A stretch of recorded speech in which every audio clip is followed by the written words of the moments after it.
pecuário já caiu 11%.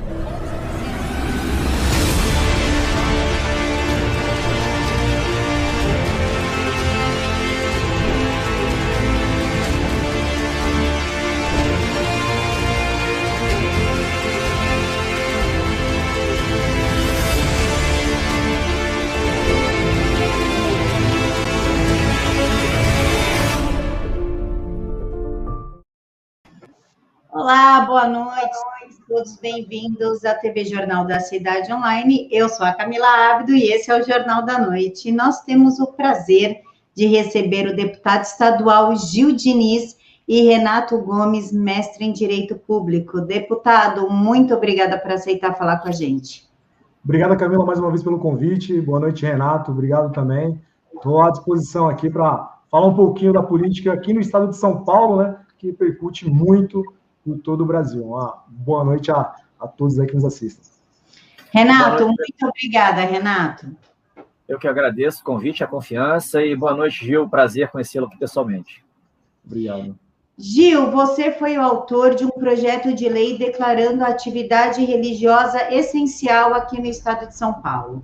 O PL foi aprovado por unanimidade, mas o João Dória, o calça apertada, vetou. E depois ele mandou um projeto igualzinho para a LESP. Como você está vendo essa batalha entre os ministros do STF? Porque o Cássio Nunes manda abrir as igrejas, o Gilmar Mendes manda fechar. Como você está vendo tudo isso? Camila, nós somos governados, nossos políticos, alguns prefeitos, governadores, estamos vendo agora ministros do STF que são declaradamente anticristãos.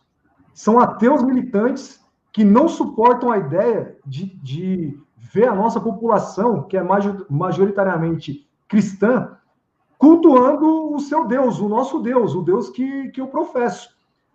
Logo no início da pandemia, no ano passado, eu protocolei o projeto 299 de 2020, tornando o serviço religioso, o atendimento religioso como um serviço essencial, indo de acordo com o decreto do presidente da República. Só que tem aqui, né, as mazelas no parlamento, tem deputado aqui, tem muito deputado aqui na Assembleia, lamentavelmente da base do governo, mas eu consegui, no entendimento, convencer esses deputados a votarem e aprovarem o serviço religioso como serviço essencial, atividade religiosa como serviço essencial, visto que a igreja, nesse momento de pandemia, nesse momento de crise, chega onde o Estado não chega, não consegue chegar. E em dezembro, nós conseguimos aprovar, por unanimidade, como você disse, esse projeto na Assembleia Legislativa. O João Dória, Renato, ele deixou para o último dia do prazo regimental para vetar ou sancionar. O que ele fez? Ele vetou o meu projeto dizendo que era inconstitucional. É mentiroso. Mas mente demais. Até em parecer jurídico, entre aspas, o cara mente. E ele mente tanto, Camila, que dias depois, na verdade, ele fez um decreto colocando o atendimento religioso como um serviço essencial. E prometeu, chamou toda a bancada evangélica da Assembleia no Palácio dos Bandeirantes, fez um evento, fez uma aglomeração lá e tudo mais, assinou o decreto e prometeu para a bancada evangélica, para a frente parlamentar evangélica, que no outro dia mandaria um projeto de lei de igual teor, tornando o serviço religioso como atividade essencial. Ele mentiu, ele não cumpriu e ele traiu a bancada evangélica, porque não mandou o projeto de lei. Olha só, ele vetou o meu projeto como boicote político. Não tem problema, não quero ser o pai da criança, eu só quero as nossas igrejas abertas. Mesmo assim, ele mentiu para a frente parlamentar evangélica, ele não mandou o projeto e o decreto que ele fez, ele rasgou e jogou no lixo, e as nossas igrejas no estado de São Paulo estão fechadas. E agora a gente está vendo o Gilmar Mendes, né, que gosta de soltar todo mundo, de liberar todo mundo. Se o cara é bandido, se o cara é assassino, é corrupto e tudo mais, manda para o Gilmar Mendes que ele solta. Agora, se você quer cultuar o seu Deus, se você quer ir na sua igreja, fazer uma oração, um Pai Nosso, uma Ave Maria, agradecer a Deus pelo dom da vida, aí o Gilmar Mendes acha um absurdo e ele quer fechar tudo. Então, parabéns ao Cássio Nunes, que foi coerente, seguiu o que a nossa Constituição prevê. liberdade religiosa. E olha que o Cássio Nunes foi muito, até, eu diria, radical, porque ele colocou ali que era 25% da lotação máxima, distanciamento, álcool gel, máscara e tudo mais, apenas 25%. Ainda assim, essa galera militante do STF, ou que governa aqui o estado de São Paulo, tá chorando sangue e quer aí as nossas igrejas fechadas, porque o que eles querem mesmo é o caos social. Brasil Unido News diz o seguinte: boa noite. Partindo da esquerda, não espere coisas louváveis. Mandem um abraço para nós aqui em Goianira, Goiás. Assinado Joelson. Abraço. Doutor Renato, o que diz a Constituição a respeito das questões das igrejas? Que Constituição? Eu desconheço a Constituição. Eu te falo, a gente está num Estado de Direito destruído. Não existe Estado de Direito no Brasil. A gente vive numa ditadura da toga, né, onde seu braço armado são governadores, né, usando-se da banda podre das polícias militares e prefeitos valendo-se da banda podre das guardas municipais. Esse é o estado de coisas que a gente vive. Eu diria que é um estado de coisa tão tenebroso, você tem 3 opções. Ou viver chorando, ou viver irritado e angustiado, sem saber como lidar com suas emoções negativas, ou viver em paz de espírito, sorrindo, sabendo que isso não se sustenta por muito tempo e algo terá que acontecer. Eu prefiro ficar com essa terceira hipótese. Olha, falar em constitucionalidade, em relação a decreto de governador, em relação à lei estadual, né, tratando-se do caso de liberdade religiosa, eu diria o seguinte: é uma inversão de valores completa. A gente aprende, estudando direito, estudando filosofia política, que a política constrói o sistema de direito. E depois, quando o sistema de direito é construído, ele regula a atividade política. Aqui no Brasil, a gente só tem política. O direito não existe mais. E hoje o que se disputa é poder. É quem é que tem mais poder político. Porque o tribunal de cúpula não tem nada de jurídico. Aquilo ali é politicagem o tempo inteiro. Você vê uma decisão, uma fundamentação daquelas decisões lá, aquilo ali não passa pelo filtro racional, minimamente aceitável dentro dos parâmetros existentes no sistema de direito e na própria doutrina. Você pega o artigo 489, parágrafo 1º do CPC, que diz lá o que é uma decisão fundamentada, eu diria que 99,99% das decisões daquela corte são reprovadas aquilo ali. A pergunta que deveria se fazer é: da onde veio essa regra criada pelo pleno do tribunal? Se o chefe de Estado, se o presidente da República começar a fazer essa pergunta, o juiz vai ficar gaguejando, né, e vai querer dar carteirada, né, carteirada da togada, dizendo: não, eu dou a última palavra. Meu, você dá a última palavra se estiver escrito na Constituição, se estiver escrito na lei. Por exemplo, a Constituição diz que as liberdades individuais, os direitos e garantias individuais são cláusulas pétreas.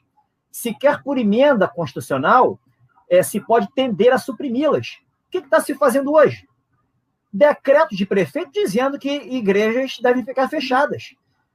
Não, então, você, por decreto de prefeito, você está destruindo a Constituição com o aval da toga. O que esses caras estão fazendo hoje? Eles criaram a própria ciência dele e o próprio conceito de saúde. É da cabeça deles. Tudo que contraria a ideologia deles, travestida com esse conceito de saúde e de ciência, eles invalidam. E é sempre para fechar tudo, sempre para prejudicar empregos e empresas. É sempre para o mal. Né? Quando um desembargador, por exemplo, abre uma cidade ou um estado, vem uma decisão lá de cima e fecha tudo de novo. É a ciência que eles falam que deve ser respeitada, que o judiciário tem que resolver problema, mas que eles, na verdade, eles impõem goela abaixo das pessoas. E, descaradamente, critica o presidente da República, critica quem pensa diferente. Isso é tribunal que trabalha com garantindo a Constituição? Óbvio que não. A gente vive hoje num estado criminal anômico. Criminal anômico. Essa que é o status quo. E como é que se resolve isso? É o dilema. A liberdade religiosa não precisa de lei para dizer que é essencial. Ela é uma liberdade inata de qualquer cidadão. Quando você nasce, se a pessoa tiver um pouquinho de lucidez, um pouquinho ali de esclarecimento de nível evolutivo, a primeira coisa que ela vai se perguntar é o seguinte: eu estou vivo por quê? Ela vai buscar essa resposta para si. E você tenta, o primeiro caminho para andar é ficar ligado a alguma religião ou buscar um caminho para Deus. Esse pessoal que está lá determinando a vida dos outros, eles não entendem absolutamente nada disso. Eles vivem para ganhar dinheiro, para se sustentar no poder. E querem esse Estado gigantesco o servindo. Então, todas as decisões dependem do gosto, do tornedor de lagosta ao molho madeira ou do vinho premiado. A gente está assistindo o terror colocado na sociedade hoje em função do que esse pessoal está produzindo, né? É muito triste assistir isso, mas é o estado de coisas que a gente vive e que tem sido aceito incrivelmente, tanto pelo Congresso Nacional, quanto pelo chefe de Estado, o presidente da República. E a gente aqui está de camarote assistindo o desfecho dessa tragédia. Gil, o que mais que o Dito Adora está aprontando em São Paulo? Você entrou com a CPI do Mamata Connection, não entrou? Olha, em São Paulo a gente vive o caos do PSDB há praticamente 30 anos. O PSDB domina aqui todas as instituições, todos os órgãos de controle, domina aqui a Assembleia Legislativa, infelizmente. O governador, dias atrás, ele teve a cara de pau, Renato, de aqui em Parelheiros, no extremo sul da cidade de São Paulo, entregar uma cesta básica para uma senhora carente, como se estivesse fazendo alguma coisa ali de supernatural e tudo mais. Eles quebram a nossa perna e nos oferecem uma muleta. O povo querendo trabalhar, o povo querendo produzir, o povo querendo, meu Deus, viver.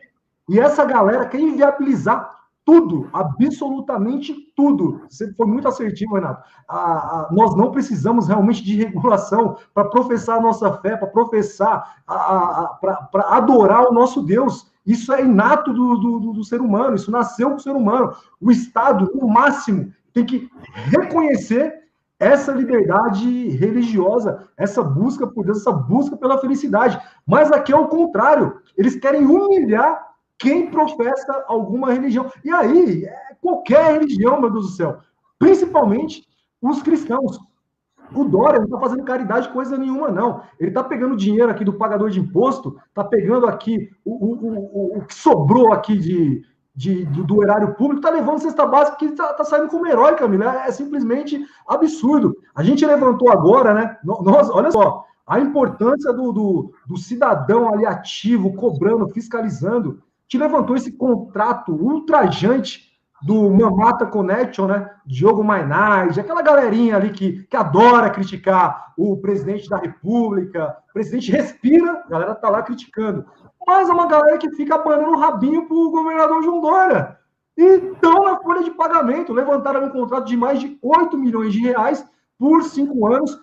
E vejam vocês, numa TV, a Fundação Padre Anchieta, né? Acho que o Renato pode até falar melhor, juridicamente, ali a questão da fundação, mas ela é mantenedora da TV Cultura, e o Dória justificou que a cultura vai ter lucro com isso. Só que a TV estatal, ela não foi feita para ter lucro, meu Deus do céu. E aquele programa de M, mas aquele M grandão, não tem audiência nenhuma. Quem que vai investir numa porcaria daquela? E se aquele lixo de programa desse audiência, por que a Globo dispensou esses grandes jornalistas, né? O blogueiro de Veneza, né? O blogueiro do João Dória, o blogueiro de crachá do João Dória, Camila? É simplesmente absurdo. O que nós fizemos?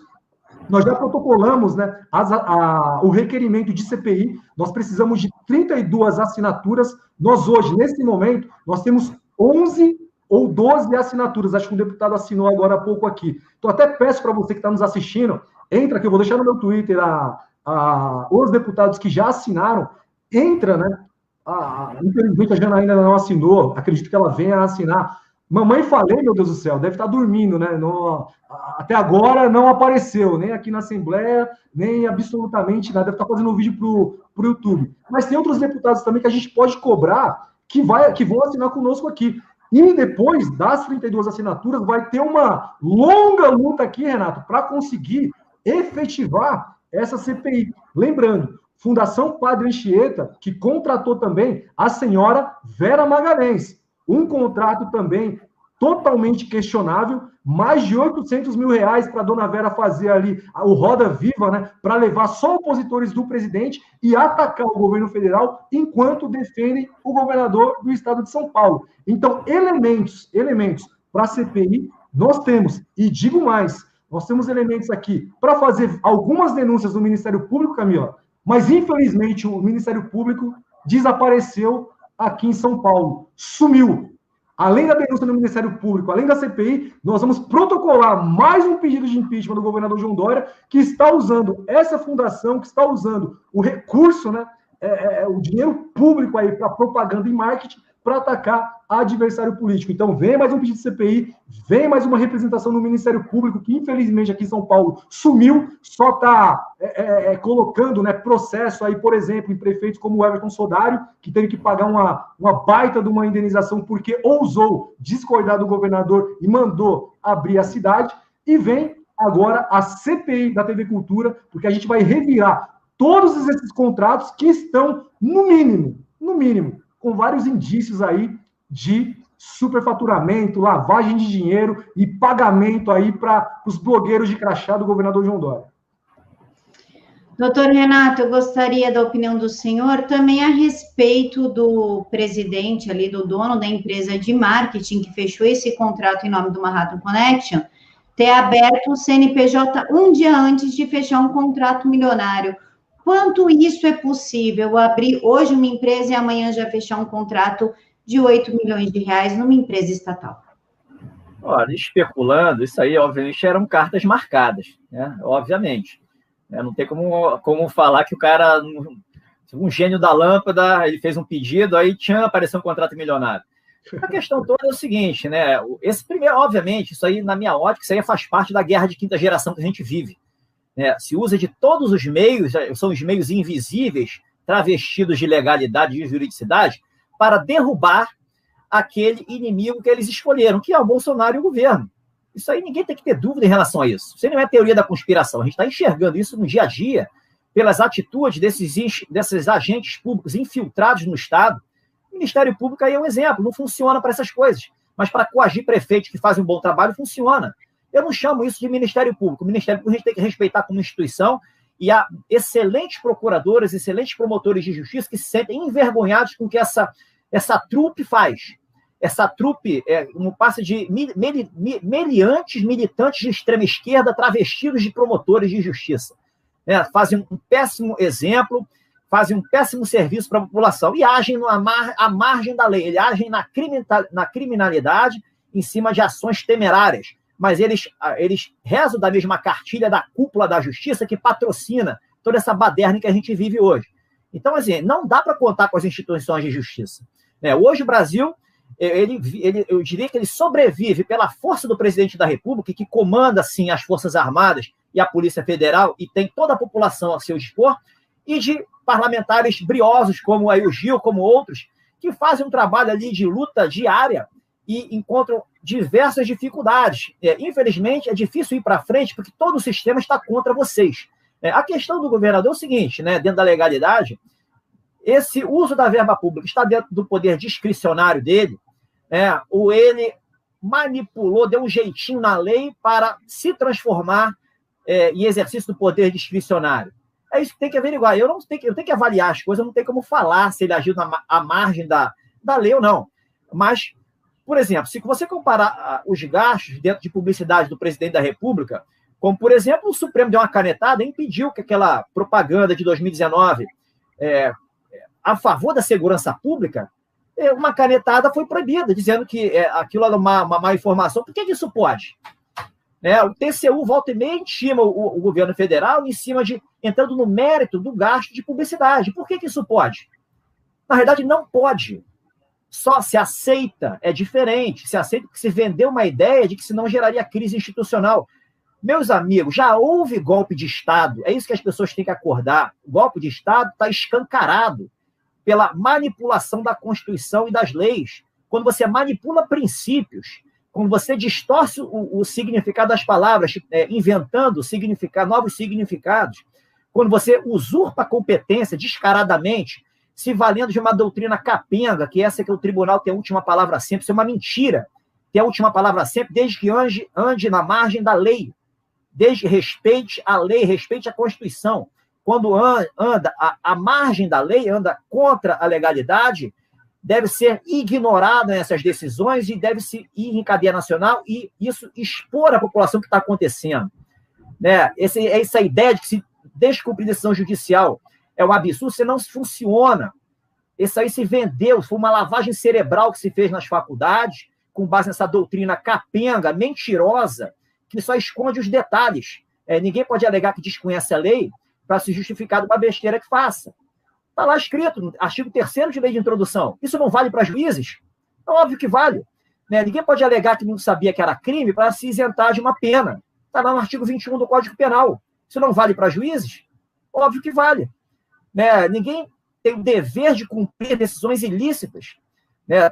Muito pelo contrário, tem o dever de descumprir. Está lá no artigo 116, inciso 4 da Lei 8.112, especificamente para servidores públicos federais, mas não deixa de ser uma norma geral. Por que se ignora isso? Por que se quer colocar nas costas do presidente da República, nas costas dos bons políticos, esse dever de cumprir aberrações que vêm do sistema de justiça? Porque se aceita e não se fala o contrário. É só começar a perguntar onde está escrito isso, meu amigo. Né? Se os poderes são independentes e harmônicos, por que eu tenho que pedir sua bênção para, por exemplo, zerar uma alíquota de importação da compra de armas? Eu não tenho que pedir sua bênção, você engole essa decisão. Né? Você está falando com o chefe de poder, mas também chefe de Estado, que é chefe supremo das Forças Armadas. Então, há uma visão totalmente equivocada de como se trabalha com direito, porque os manuais de direito não ensinam isso. E eu diria, esse ensino equivocado que não é feito para resolver problemas, hoje deixa todo mundo vendido. Todas as soluções se empurra para o Senado, impeachment, né, ou se recorre ao próprio tribunal extremamente suspeito para decidir qualquer coisa contra o governo. Crime de responsabilidade o tempo inteiro. Ou seja, se corre atrás do rabo, não se resolve nada. Por que isso? Porque não se enxerga o sistema de direito como ferramentas que as quais devem ser usadas para se construir soluções para o país, com base nos diagnósticos de fato, né, que identificam os problemas. É isso que falta. Falta honestidade intelectual e vontade de resolver. Vontade de quebrar essa narrativa viciada, mentirosa, que transforma o país hoje numa ditadura da toga, eu diria meia boca, como o José Roberto Guzzo diz, porque quem detém o poder efetivo é o presidente da República, mas está de mãos atadas, não sei por quê. Eu suponho que haja uma estratégia militar em jogo, né? Suponho, porque juridicamente falando já era para ter resolvido em 2019. Não tenho nenhuma dúvida disso que eu estou falando. Marcelo, Dória tem a Lesp na mão. Desculpa, Marcelo, eu vou te corrigir. Ele tem a Lesp no bolso, com exceção de uns 5, 6 deputados. O Diniz, Douglas Garcia, Valéria Bolsonaro e o Meca e o Frederico Dávila. Só esses. De resto, meu amigo, tá no bolso.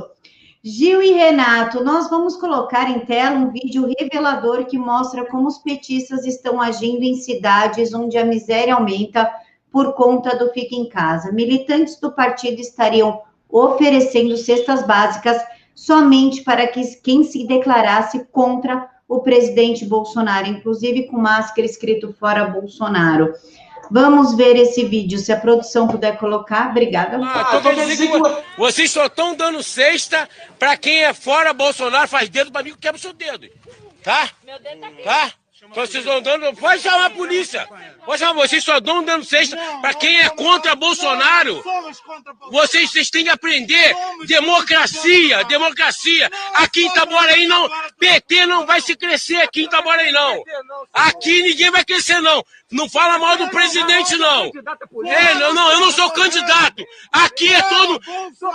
Lula é ladrão. Lula é ladrão. Não me encosta, não. Não me encosta, não. Não me encosta. Só estão dando cesta básica para quem é contra Bolsonaro. Isso é uma vergonha aqui em Itaboraí. É uma vergonha aqui em Itaboraí. Aqui, ó. É candidato? O senhor é candidato aí? Eu não, graças a Deus não. Vocês só dão cesta básica para quem é contra Bolsonaro. Não encosta a mão em mim. Não encosta a mão em mim. Não encosta a mão em mim. Fora Bolsonaro! Aí, ó, fala aí. Aí, ó, eu encostar aí, aí, ó, só estão dando cesta básica. Tá me filmando? Filma aí, garotão. E aí? Vocês só estão dando. Isso aqui é politicagem. Dando cesta básica quem é contra Bolsonaro. É uma vergonha isso aí, ó. PT, pessoal, bando de vagabundo, ladrão. Não Gil, é o PT com as velhas práticas de sempre?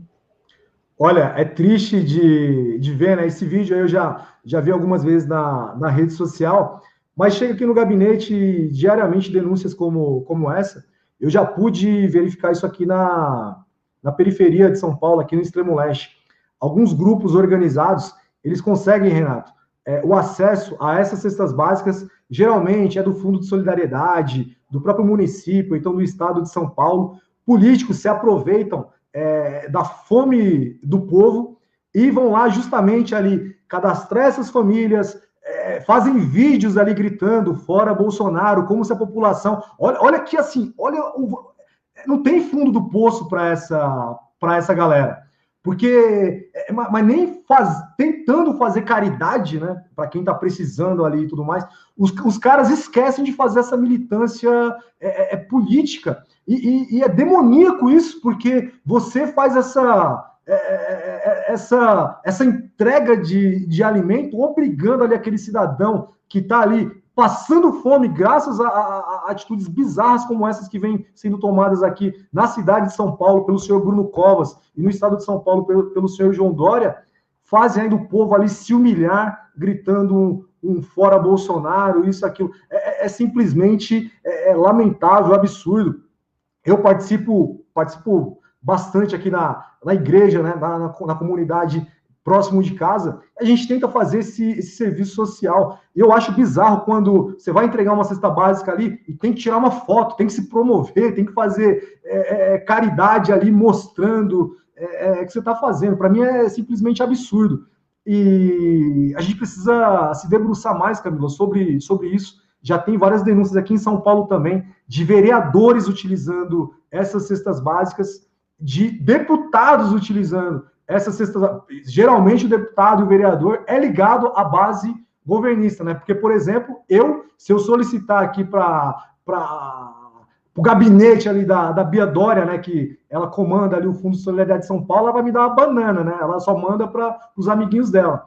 Mas a gente sabe aqui da necessidade da população. Ontem eu estava na Coab Teotônio Vilela, a gente foi lá, uma amiga minha, quando eu era carteiro, eu acabei fazendo amizade com ela, ela é síndica lá do prédio, e ela me falou que tinha algumas famílias lá passando necessidade. O que a gente fez? A gente começa a acionar os amigos. Quem tem, a gente brinca, né? Quem tem, põe. Quem não tem, tira. Brincadeira. E a gente faz aí essa ação social. Agora, é simplesmente absurdo. O que o PT, isso aí acho que foi no Rio de Janeiro, mas o que o PT está fazendo aí para o Brasil afora, eles aprenderam direitinho com o PSDB aqui.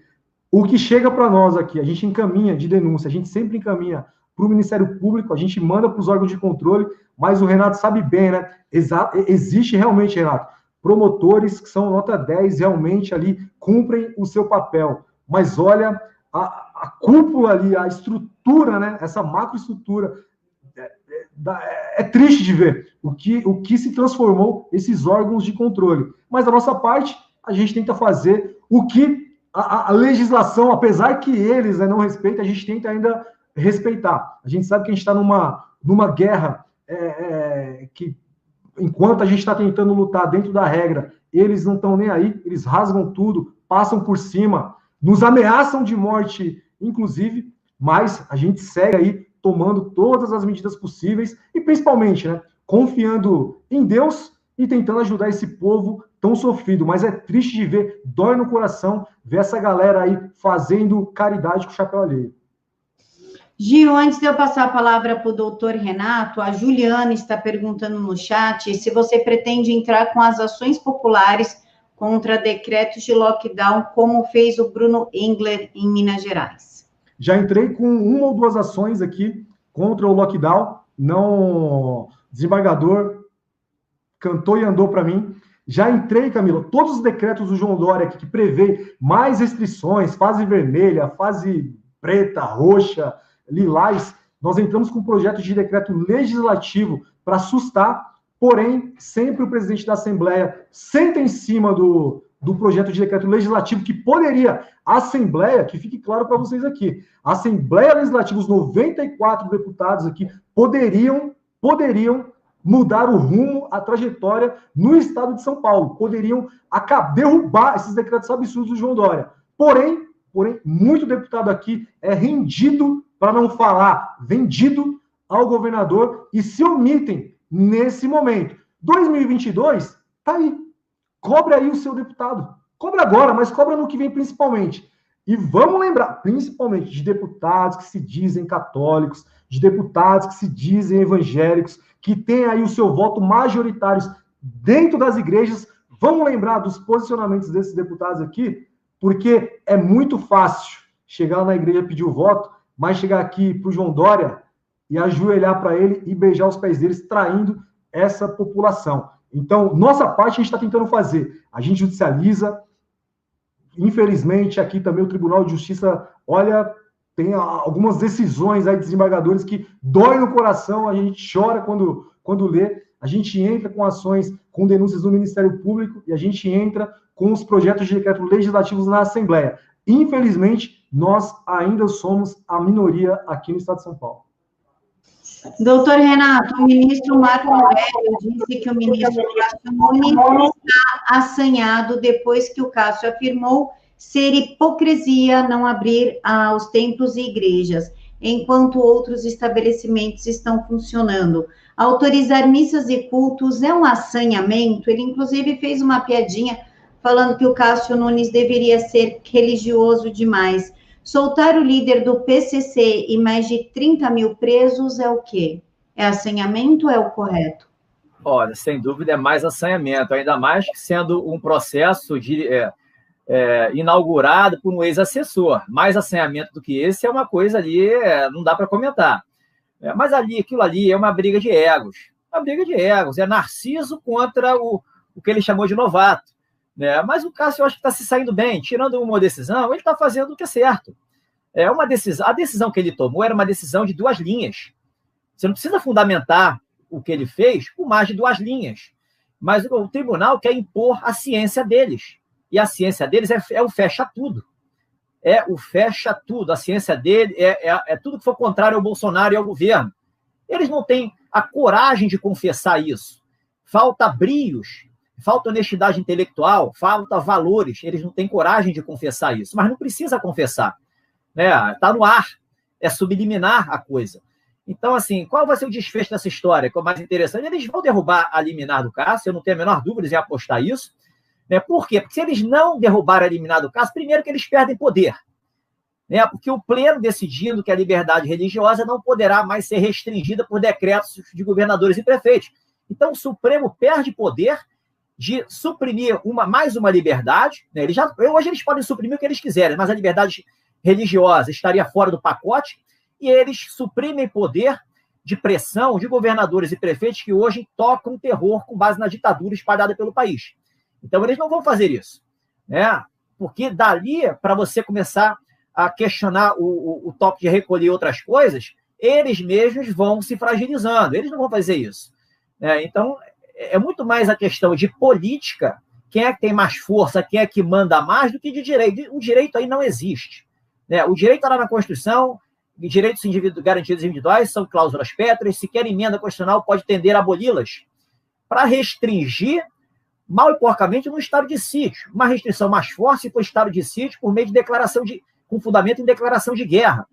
A gente vive numa guerra de 5ª geração, seria caso de declaração de estado de sítio, mas, por outro lado, é uma guerra invisível. Como é que você vai declarar estado de sítio com base numa guerra invisível que as pessoas não enxergam? Então, a solução do Brasil só tem uma, é aqueles 3 numerozinhos lá que falam um monte de besteira a respeito deles, entendeu? Mas aquilo ali é a solução.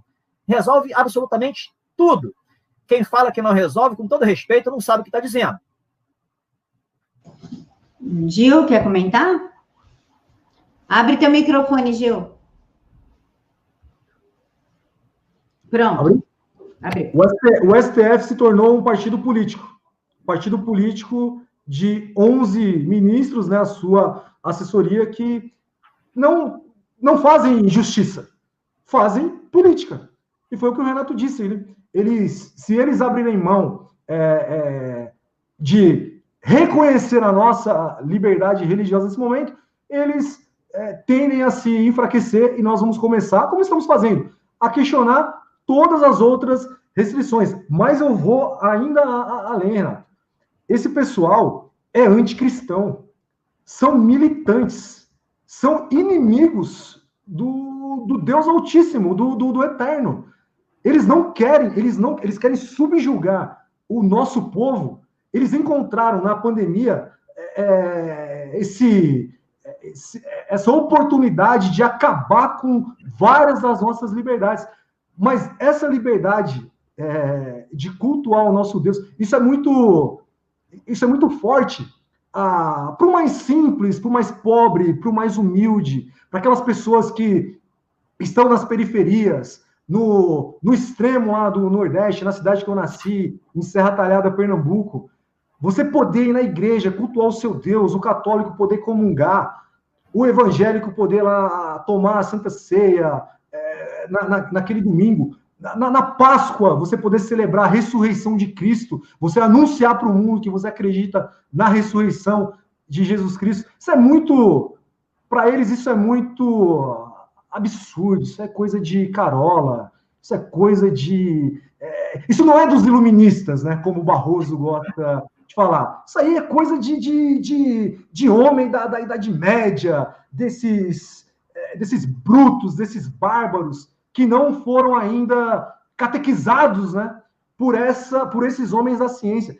Renato, domingo eu tive coronavírus, falei aqui na sessão, aqui virou notícia, nego tripudiano em cima de mim, ficaram muito bravos porque eu não morri. Estou vivo aqui para contar a história e não virei meme, não vou virar meme. Venci aí o Covid-19. E me recuperei, né, fiquei em casa ali mais alguns dias, e saí agora no domingo para assistir a missa de Páscoa, a missa da ressurreição. E para minha surpresa, Camila, eu bati com a cara na porta em 2 igrejas da Arquidiocese de São Paulo. Eu não acreditei, Renato. Eu não acreditei. Eu entrei no site da Arquidiocese e tinha uma mensagem do arcebispo, do cardeal de São Paulo, Dom Odilo Pedro Scherer, que foi cotado, inclusive, para ser papa. E, meu Deus do céu, não quero criticar a igreja enquanto instituição, mas eu preciso fazer esse desabafo enquanto católico da vergonha que eu senti quando eu li a nota do senhor arcebispo, cardeal, que pode ser um dia o papa na igreja católica, dizendo que em São Paulo a igreja vai respeitar a ciência e, por isso, as portas da igreja tinham que ficar fechadas e os fiéis católicos, se quisessem, que assistissem à missa online. Meu Deus do céu, que dor no coração ouvir ler um arcebispo, porque esses malditos aí, que nós sabemos que são, que lutam, né, contra tudo que a gente acredita, a nossa fé, a nossa família, a nossa crença, o nosso Deus, tudo bem. Mas você vê isso numa liderança religiosa que tinha a oportunidade de celebrar a ressurreição de Cristo no domingo, e ele mandar as portas das igrejas ficarem fechadas, olha, eu estou muito bem, obrigado. Mas aquelas pessoas que precisam, que necessitam, até psicologicamente, de estar ali na igreja, recebendo uma palavra, recebendo um abraço, recebendo a Eucaristia. E essas pessoas, meu Deus do céu, será que não dói no coração? Eu que sou um péssimo católico, me doeu no coração? Será que um padre, um bispo, um arcebispo, meu Deus do céu, vai respeitar? Que ciência que esse arcebispo está respeitando? A ciência do centro de contingência do João Dória, que não tem ciência nenhuma. Olha o que aconteceu com... E não quero tripudiar, não, porque eu passei poucas e boas agora com o coronavírus. Não quero tripudiar, não. Mas o médico, o cirurgião plástico do João Dória, tomou as 2 doses de vacina da Coronavac, Camila. Foi internado no Albert Einstein com coronavírus e veio a falecer. Que ciência é essa do governador, meu Deus do céu, que disse que você, depois de vacinado, não teria sintomas graves das doenças? Qual a ciência que esse bando de maluco segue? Então estão acabando com tudo, estão devastando tudo e querem tirar até o nosso desejo, a nossa vontade de buscar, de agradecer, de louvar, de adorar o nosso Deus. Isso é absurdo. Próximo passo é o quê? Matar a gente? Não duvido.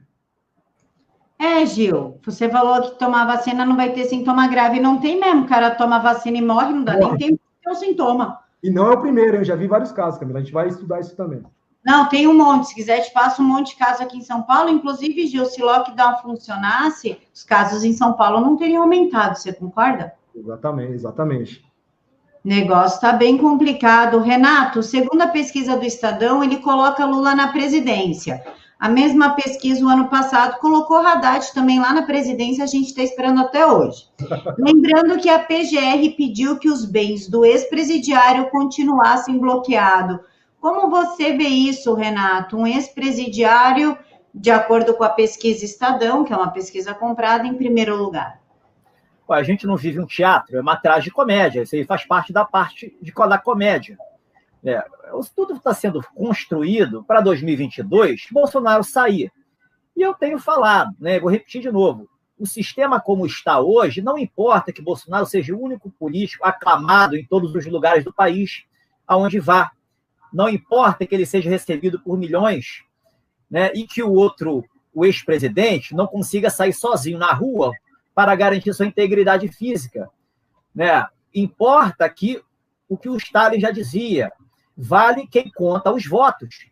O sistema como está hoje, Bolsonaro roda em 2022. Por isso que eu tenho certeza absoluta de que não vai ficar como está hoje. Alguma coisa terá que acontecer. E pegando esse gancho do voto, uma pessoa perguntou sobre o voto impresso, passa. Mesma coisa, como está hoje, não importa que passe o voto impresso. Será judicializado e o que vai acontecer será inconstitucionalizado. São coisas tão previsíveis aqui que eu estou falando. Ninguém tem que se enganar com isso. Qual é a causa do problema? Ativismo judicial, que eu qualifico de criminoso. Se não se resolver isso, se ficar de melindres para resolver a causa mor do estado tenebroso em que a gente vive, a gente vai continuar afundando e afundando e afundando. Se você resolve na raiz do problema, essas ditaduras locais e regionais acabam. Percebe? Hoje, as ditaduras locais e regionais, o maior problema são as polícias. São os coronéis, obviamente, que oprimem a tropa. É difícil, às vezes, para o policial não cumprir uma ordem criminosa. Ele tem família, fica com medo. Mas aí, eu diria, caberia, sim, ao chefe supremo das Forças Armadas, como comandante do Exército, cuja as polícias militares, os bombeiros militares são forças auxiliares, está lá na Constituição. Eles cumprindo ordens criminosas de governadores e prefeitos, isso é causa de garantia da lei e da ordem. É uma desordem grave provocada por cumprimento de ordens criminosas. É causa de intervenção federal e também de GLO. GLO, o presidente da República pode tranquilamente, por um decreto presidencial, sustar um decreto de um governador, colocando ordem na casa. Isso por meio de tanto pelo 142, quanto pelo 36, parágrafo 3º da Constituição, Intervenção Federal. E cria um decreto, com base no 142, sobretudo, dizendo que os policiais militares, como forças reservas do Exército, estão proibidos de cumprirem ordens criminosas e menciona quais são as ordens criminosas que devem ser descumpridas. Isso é função das Forças Armadas resolverem. Eu tenho visto, e me incomoda bastante, generais de pijama falando um monte de bobagem em relação às atribuições das Forças Armadas. Falam em democracia para cá, democracia para lá, mas não conseguem aceitar a realidade em que a gente vive. Vêm pessoas perdendo suas liberdades, passando fome, passando necessidades, com base em atos criminosos, são crimes contra a segurança nacional a todo momento, o artigo 17, o artigo 18, fingindo que nada está acontecendo. Se dizendo que as Forças Armadas são instituições de Estado e não de governo. Ora, o que é uma ameaça às liberdades? Não é função das Forças Armadas resgatar o Estado de Direito? Porque a Constituição já era. Então, assim, por que esse pessoal não fica quieto? Ou então muda a visão de que as Forças Armadas não devem atuar na política, mas devem entender de política para saber fazer uma leitura real do cenário. O que é ameaça à pátria? O quanto os poderes estão disfuncionais que merecem uma atuação das Forças Armadas? Quando que se faz necessário a garantia da lei e da ordem?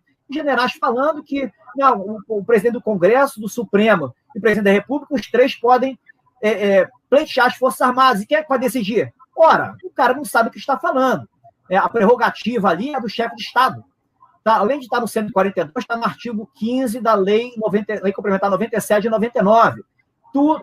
Forças Armadas, o crivo final é do presidente da República. Eles têm uma ideia do 142, como poder garantidor, não, eu vou entrar, puxa a orelhinha de um, vamos lá, agora esse sargento não é isso, meu amigo. Quando a gente vive num estado criminal e anômico. Como é que as Forças Armadas querem entrar para fazer cafunézinho em dois infratores que estão acuando quem está querendo fazer a coisa certa? Então, precisa se estudar, ao invés de ficar falando besteira, porque uma palavra de um general de pijama coloca em descrédito todas as Forças Armadas. As pessoas generalizam por palavras de generais. Isso é uma mentira. As Forças Armadas são extremamente confiáveis, são pessoas com sangue, com brio, e querem resolver o problema do país. A questão é, qual é o momento oportuno? Aí vai a minha confiança no Bolsonaro, meu presidente, e nos militares. Ele sabe coisas que eu não sei, sabe coisas que nós não sabemos, e a gente tem que confiar que uma hora isso acaba. Mas ficar falando em reforma administrativa, em reforma tributária, enquanto as pessoas estão com as liberdades quase desaparecendo, isso aí é colocar a carroça na frente dos bois. Primeiro se garante as liberdades, depois se pensa em reformas. Né? Fazer reformas antes das liberdades vão ser reformas que vão durar 2 anos, aí você vai ter que entrar naquela negociata e ficar de 2 em 2 anos fazendo aquelas reformas meia boca que, na realidade, não resolve absolutamente nada. E mantém o país na estagnação e no atraso. Primeiro, as liberdades, depois, reformas. Eu vejo a dificuldade tremenda de quem está no meio político começar a mudar esse discurso e sair dessa narrativa politicamente correta e criminosa, criada por essa imprensa, por esse pessoal da esquerda que quer derrubar o governo e o presidente. Então, a gente tem que mudar a visão, mudar a leitura de cenário e cair na realidade. O que está acontecendo hoje é negacionismo por quem é de direita. Negacionismo por quem é de direita. E tem um negacionismo de esquerda, que é o que bate nas posições corretas do Bolsonaro, ligado à ciência, ligado às medidas corretas a serem tomadas. Tem os dois negacionismos. A minha preocupação hoje é que o negacionismo de direita acabe. É que o discurso mude. Pare de se discutir com a esquerda, que discutir com a esquerda é derrota na certa. Todo o sistema é favorável a eles. É perda de energia. Bata na causa do problema. Pessoal, esse código QR que aparece desse lado aqui, sou boa, desse lado aqui, é o Pix, tá? É só colocar o celular para quem quiser dar via Pix, que já cai direto. Gil, como é que você vê isso? Inclusive, o Gilmar Mendes deu 5 dias para o presidente Bolsonaro explicar a lei da Segurança Nacional. Como é que você vê isso? O Gilmar dá 5 dias para o Ministério da Justiça explicar o uso de lei contra críticos de Bolsonaro, que é a mesma lei que eles perseguem a gente, críticos do STF da esquerda. Olha, eu fui, Camila, você tem vários outros, né? Você também, naquele inquérito ali do fim do mundo, né? Aquele inquérito para lá de inconstitucional, me mandaram uma intimação, Renato, foi uma viatura da Polícia Federal lá na porta de casa, me levou uma intimação para eu responder sobre sei lá o quê. Até hoje eu não tive acesso ao que eu tenho que responder para o STF. Aí saiu uma reportagem, os blogs sujos, né, os blogueiros de crachá e do João Dória tem uns acessos aí ao STF que a gente não tem. Dizendo que, no meu caso, foi um tweet que eu fiz dizendo que eu tinha vergonha do STF naquela ocasião que o presidente quis nomear o Alexandre Ramagem e disseram que ele era amigo da família Bolsonaro tal, e tudo mais. A gente sabe que fim levou. O Ramagem acabou indo para a BIM.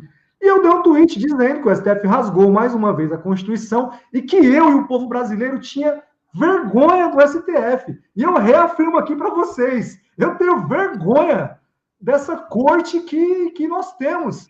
Eu tenho vergonha do Marco Aurélio, que, se Deus quiser, vai sair agora em julho. Tenho vergonha do Gilmar Mendes. Tenho vergonha... Alexandre de Moraes, meu Deus do céu. Alexandre de Moraes. Mas a vergonha para o povo de São Paulo.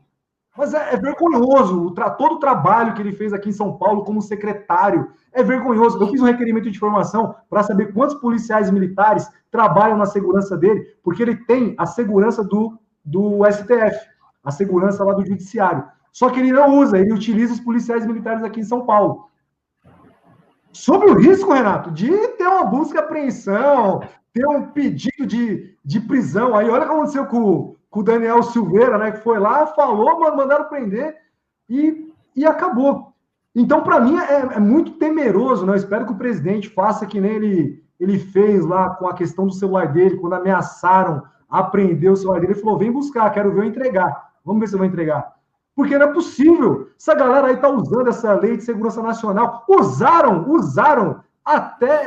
abusaram contra nós.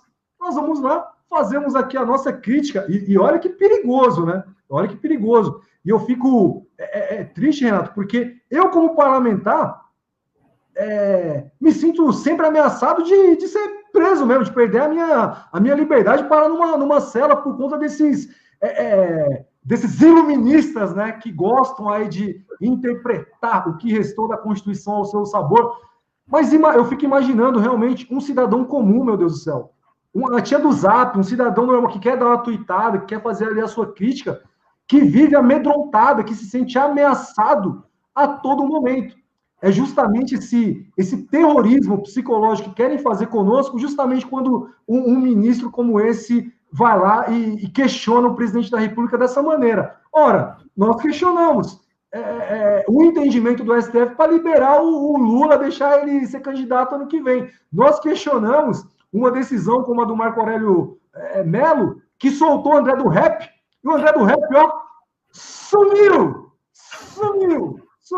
Ele, né, que tirou onda agora com o Cássio Nunes, vocês estão aqui, Camila, que o Cássio liberou cultos e missas, né? Ele disse, olha, o Cássio deve ser muito religioso para estar querendo aí liberar missa, né, meu? Olha, vamos fazer a mesma lógica com o Marco Aurélio aí na questão da liberação do traficante e vamos chegar às nossas conclusões. Essa galera, meu Deus do céu, eles querem a todo momento o caos. Como o Renato falou, eu confio no presidente, eu conheço o presidente. Eles realmente têm informações que nós não temos, que não chegam aqui até nós.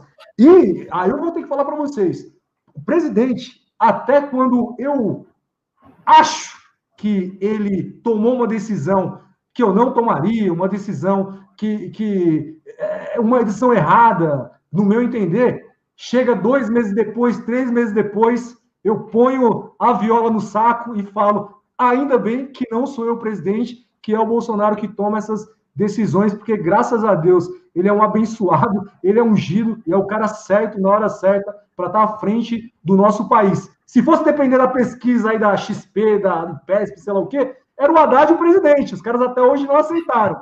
E querem criar esse caldo, né, para o ano que vem. Não vão conseguir. Pode tirar o cavalo da chuva.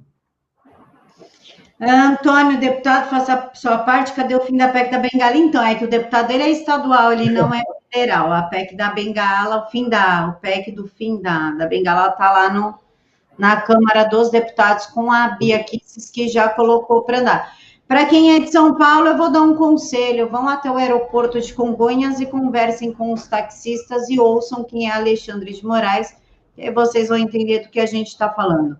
Na contramão, o prefeito de Chapecó de Santa Catarina dá uma lição para os colegas de todo o Brasil, ganhando, inclusive, a atenção especial do presidente Bolsonaro. Se a produção puder colocar o vídeo para eu poder formular minha pergunta, por gentileza. Olá, meus amigos, bom dia. Hoje é domingo de Páscoa, feliz Páscoa a todos vocês. Estamos aqui na UTI semi-intensiva do Centro de Eventos. Para nossa alegria, nessa Páscoa, olha só como é que está, não tem nenhum paciente. A equipe de profissionais toda aqui, reunida, batendo um papo de forma descontraída, conversando dos momentos difíceis que se passou aqui dentro. Então, olhe bem, toda a estrutura pronta. É um verdadeiro hospital que nós aqui montamos. E a pergunta sempre fica, como é que Chapecó passou por essa fase em menos de 60 dias, dos piores resultados do Brasil aos melhores números? Vamos lá, rapidamente, só para recapitular. Finalzinho de janeiro, início de fevereiro, nós chegamos a 6 mil casos positivos. No dia de hoje, é menos de 800 positivos. Internamento era diariamente muita gente. Hoje, internamento próximo de 0. Nós temos alguns números de pessoas que estão agravadas, internadas nas UTIs. Os óbitos chegaram em Chapecó a 18 por dia. Hoje, a média é 2 a 3. Antes do Covid, a média era 5 diários, agora é 2 ou 3. Como é que nós chegamos a tudo isso? Pelo amor de Deus, a coisa mais simples do mundo. Basta ter foco, fé e coragem e união de uma sociedade. Aqui em Chapecó nós adotamos todos os protocolos. O protocolo do tratamento precoce também foi adotado. Atenção, prefeitos e governadores, não tenham medo. Abram suas portas, tratem os seus pacientes com tudo aquilo que é possível, pela ciência também, claro que sim. Mas permitam que os médicos que têm vontade de fazer o tratamento precoce façam, dê apoio. Foi o que nós fizemos em Chapecó. 3 ambulatórios, um especificamente tratamento precoce. Mas não é só isso, não.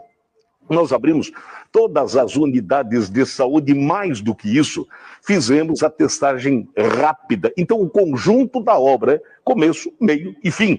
Não para por aqui hoje. Comemoramos por demais. Só que agora nós temos um controle com o Covid. O que a gente faz? Continua testando, tratando, medicando, com orientação médica. Mas amanhã nós vamos lançar um serviço importantíssimo, talvez inédito no nosso país, que é o quê? Tratamento pós-Covid, que é com uma grande equipe de profissionais, multidisciplinar, para atender o paciente de acordo com a sequela que ele ficou do Covid. Essa é a nossa querida Chapecó.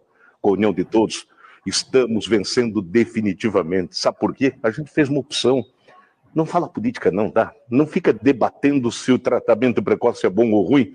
Discute não, aqui faz tudo que tem que ser feito. E é exatamente isso que está dando certo na nossa cidade. Prioridade, salvar vidas. E vamos voltar à nossa normalidade, trabalhar. A economia não pode parar. Abraço a todos vocês. Gostariam de comentar o vídeo, e antes disso eu quero só destacar aqui o comentário do André, que eu achei muito bom. A nação que não lutar pelo seu país, pela sua liberdade, pelo seu futuro e pelo seu território, será massacrada ou escravizada pelas nações dominadoras. Gil, você gostaria de comentar o vídeo do prefeito de Chapecó? Olha, esse prefeito, ele está de parabéns, quiçá outros prefeitos, ou a maioria deles, tomem ali Chapecó como exemplo. Tem uma cidade aqui em São Paulo, Camila, que fez algo parecido, né? Que é Porto Feliz. O prefeito de lá, ele adotou, Renato, o protocolo precoce, né? E é interessante, porque toda vez, eu fui visitar a cidade, conversei com o vice-prefeito, com o presidente da Câmara, fui lá com o doutor Vinícius, né, que hoje é secretário de saúde em Sorocaba, está tentando implantar a mesma conduta em Sorocaba também.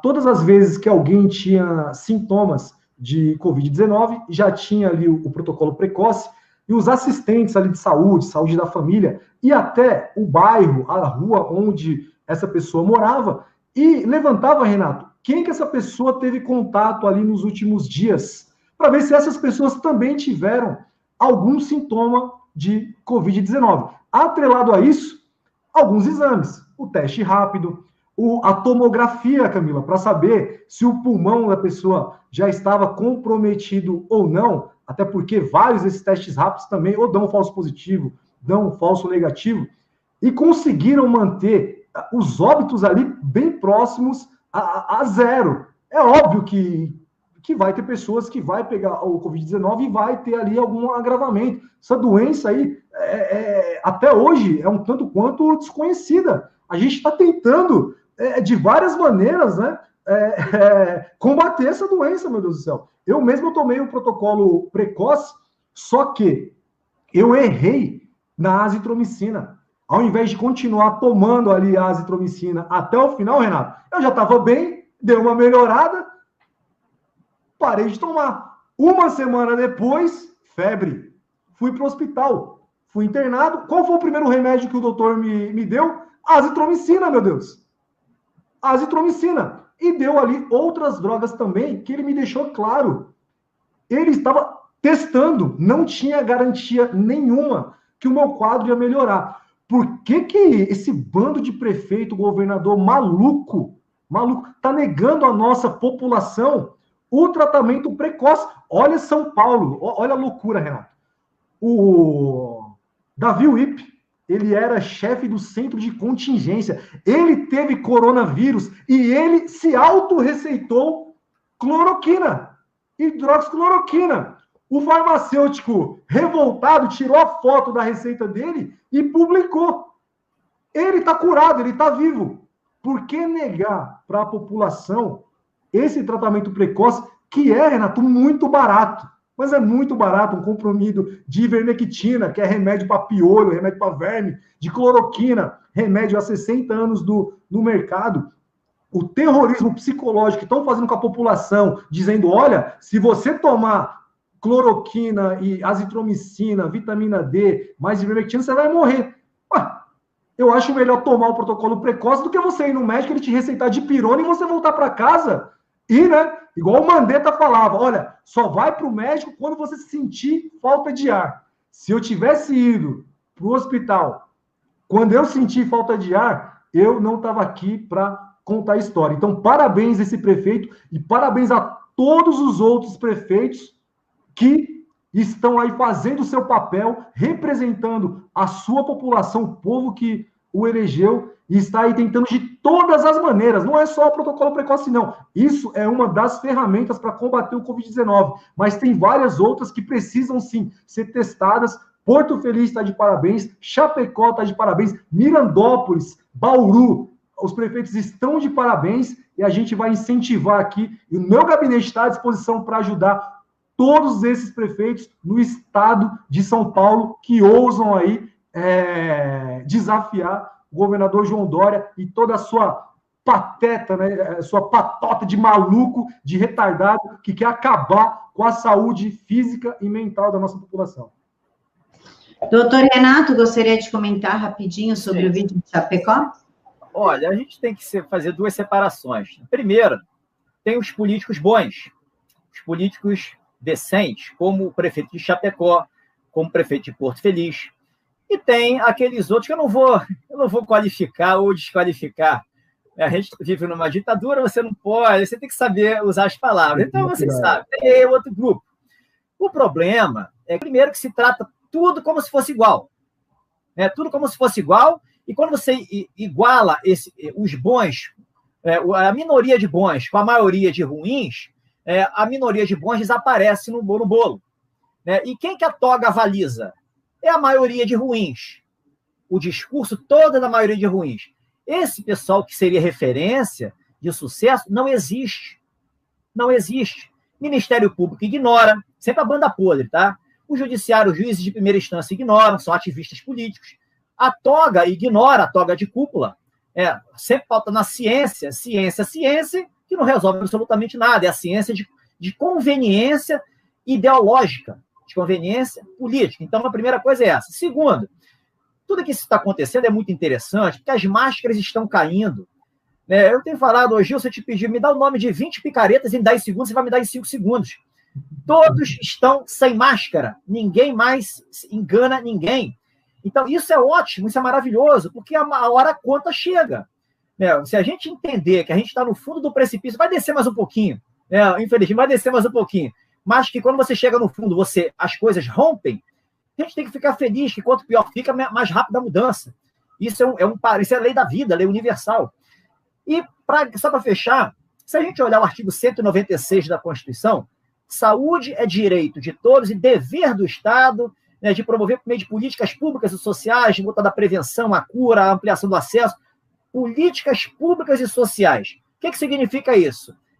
São instrumentos, o Estado disponibiliza ferramentas para a prevenção, ferramentas para o acesso ao tratamento, ferramentas para a cura. O Estado jamais poderá garantir 100% de prevenção ou 100% de cura. Por quê? Porque o Estado é político, são políticos. O médico em si não tem condições de fazer isso. Tanto que o médico ele tem a chamada obrigação de meio. A obrigação dele é de prestar um excelente serviço no diagnóstico, na medicação, no acompanhamento. Ele não pode garantir que o paciente vai ficar 100% curado. De repente, o paciente tem uma infecção, tem alguma... Não existe isso. A única obrigação médica de resultado é a cirurgia plástica, onde você busca o resultado efetivamente. Aí vem um político desse falando que você não pode tomar uma medicação porque é contra a ciência. Não, o que dá vontade de fazer com um sujeito desse? Sinceramente. Eu gostaria de convidar o Vanderlei Silva, que é um cara que eu gosto, para dar um corretivo num sujeito desse. É mais do que merecido. Olha só, se existe um medicamento há 50, 100 anos no mercado e não tem riscos colaterais, é você que está passando mal, meu amigo. Ô, Gil, você que está com falta de ar. Sou eu que estou com falta de ar. Aí vai o médico falar para mim, não tem comprovação científica. Meu amigo, eu que estou com falta de ar. Você está preocupado? Você tem empatia? Você sabe o que é isso? Ou você está disputando razão com seu colega de ciência que diz que funciona? Você está disputando razão. Você quer mostrar que você é mais do que ele, não é isso? Que você dá ciência. Acorda, meu amigo, você não vale o prato que come. Percebe? A gente vive num estado doente. As pessoas, eu diria, esse pessoal que toma essas decisões, eles apenas têm a forma humana. Eles não são seres humanos. Eu dou muito mais valor aos gatinhos, os cachorrinhos de estimação do que esse pessoal. Então a gente não tem que levar a sério isso. Aí fala em troca de ministro, troca de comissão de Constituição e Justiça. é 6 por meia dúzia. 6 não é troca de peças que vai resolver o problema do Brasil. O problema do Brasil é limpeza humana, que, sendo feita, resolve o problema ético. Aí sim você refunda o Estado e começa do zero. A gente entra no ciclo de prosperidade. Agora, se iludir com leis, propostas de emenda constitucional, troca de peças aqui, eu vejo isso como uma fantasia, sinceramente. Eu estou sendo bem realista, falando coisas que eu gostaria de escutar. Eu estou praticamente muito cansado com isso que a gente está vivenciando. Acredito que as pessoas também estejam. Então eu tenho que falar aquilo que as pessoas gostariam de escutar, que é o que eu gostaria de escutar e não escuto. A gente tem que parar de brincar e levar a sério, que a gente precisa de uma mudança drástica. Virar? Essa é a questão. Eu confio que sim, na minha visão espiritualista da vida. E é o que eu procuro passar. Tenham confiança que virá. Senhores, muito obrigada pela participação de vocês. Muito obrigada, Gil. Obrigado, Camila. Estou sempre à disposição de vocês. Gabinete 4001, aqui, Assembleia Legislativa do Estado de São Paulo. E faço minha aqui as palavras do Renato. E realmente, Renato, a gente confia muito em Deus, a gente acredita na providência divina. Nunca nos deixou, sempre que o povo precisou aí, teve essa intervenção divina na nossa história, mas a nossa parte a gente precisa fazer também.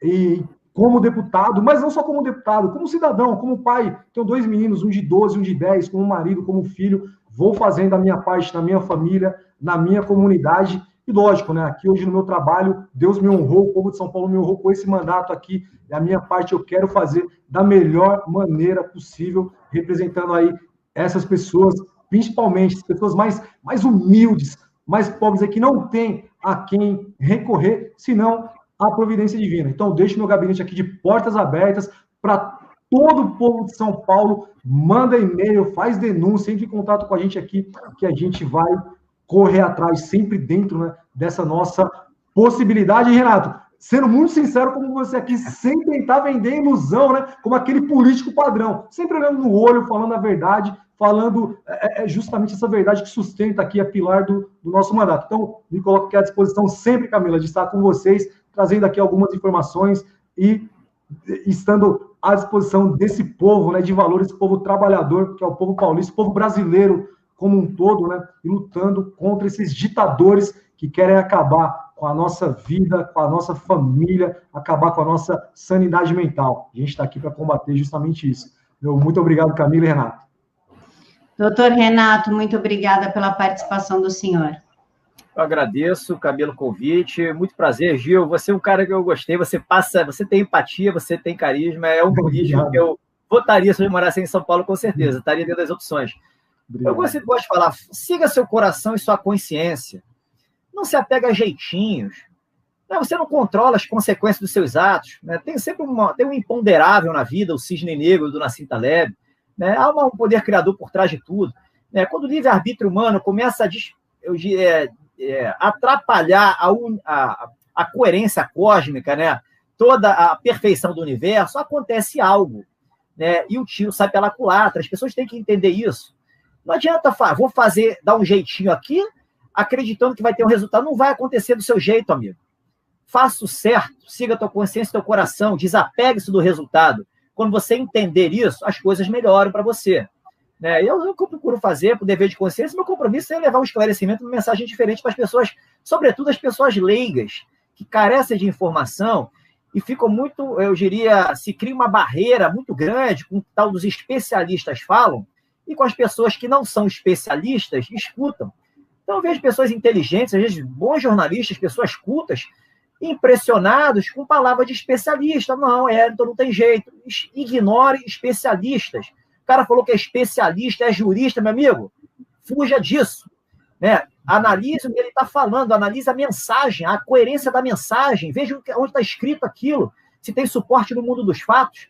Então, fuja da titulação. Titulação é bacana? É legal para a gente, quando galga ali por esforço aquele título, mas isso não pode ser, eu diria, aquela pá de cal num diálogo racional, num debate racional. Preste atenção na mensagem e no suporte no mundo dos fatos e siga a tua consciência e teu coração. Tenha fé que as coisas darão certo. O cenário está incerto, nada está definido ainda e é uma guerra espiritual. né? Quando a gente entende isso e começa a tirar, analisar fatos que não têm respostas e traz para o nosso quebra-cabeça, a gente ganha confiança numa vitória que vai se consumar ali na frente. Né? É isso, confiança sempre. Pessoal, muito obrigada pela presença de vocês aqui no chat, pelo apoio, pelas perguntas e por me ajudar a conduzir a entrevista. Amanhã de manhã vocês têm um encontro às 9h30 da manhã com a Liz Macedo no Jornal da Manhã e, claro, que comigo aqui às 9h30 da noite. Fiquem todos com Deus, que Deus os abençoe e um bom descanso.